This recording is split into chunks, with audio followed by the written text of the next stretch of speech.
How do, RetroSteveUK here with another in real life video for you. And as a late birthday treat, earlier this year my stepson Nathan and his family offered to pay for me to go to the Retro Computer Museum in Leicester. So the two of us went off a couple of weeks ago to check that out. I took my video camera with me and I had planned to make a full RetroSpectives video about the place. However, circumstance was not in my favour on the day, as I'll explain shortly, and I only managed to get a small amount of footage, so what I did get is here for you to check out in this IRL video. Literally a few minutes after I recorded this footage of the entrance, foyer and stairwell, we got chatting with the guy who runs the place, and we spent most of our day there reminiscing with him about our memories of the gaming hardware we experienced growing up in the 70s, 80s and 90s, and that's why I didn't get any more filming done. The stairwell leading up to the library was packed with all manner of console, computer and game boxes, which is a feast for the eyes you'll get to see in closer detail after we've had a look at the items they have on display in these cabinets. You can see for yourself what's here, but I'll mention a few items of particular note. An original ZX80, which was one of the first ever affordable home computer kits available to buy back in 1980, along with a few other items from Sinclair Research just above that, including some calculators and a ZX81 computer.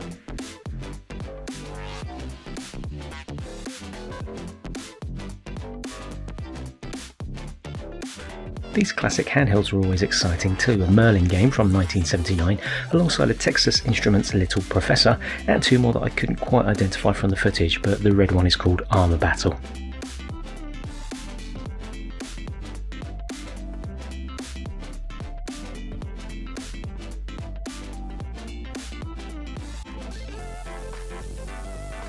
Some Amiga stuff there, including a super rare Amiga CD32 add-on drive for the Amiga 1200, one of the only ones now left in existence apparently, and some Nintendo GameCube stuff, including that gorgeous silver Panasonic Q GameCube.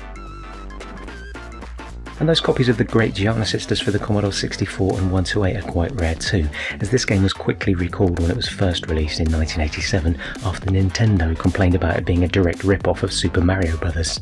Also in the foyer, this motley crew of vintage gear was worth stopping to look at, that big old push-button CRT television for starters, but the selection of audio and cassette tape equipment was of particular interest for me.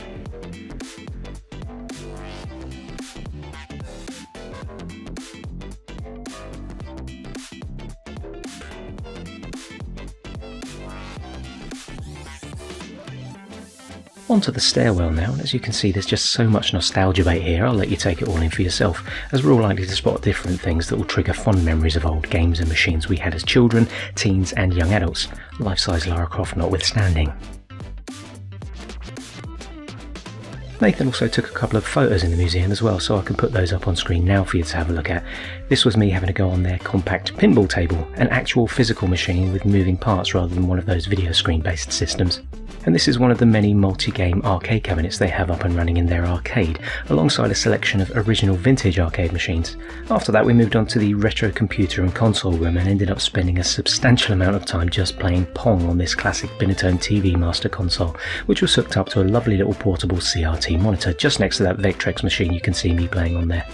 Beyond what I've been able to show you here, the museum also has an extensive library of books, magazines and physical media that you can browse through at the top of the stairwell, a PC gaming room which was running multiplayer Quake sessions while we were there, a selection of vintage computers, consoles and handheld machines to play on, the retro free play arcade as I've already mentioned, and there's a shop near the foyer which, as well as selling refreshments, also has shelves full of vintage gear and merchandise to browse. Some of the stuff for sale is overstock from the museum. Their policy is that once they have two of a single item, one for display and one for spare, anything else can be sold on to help with the museum's running costs, so you'll find all sorts of interesting retro goodies for sale in there. I am hoping to return there at some point to try filming again, as it really does warrant a full in-depth video, but until then, here's what I got, which is not a lot, but I'm hoping you'll like it, and if you can't wait for that, there's a YouTube video by ctrl-alt-rees covering the museum in more depth, which I've linked to in the description, so I recommend popping over for a look at that, although I have to point out that the place has changed a lot since that was filmed in 2022,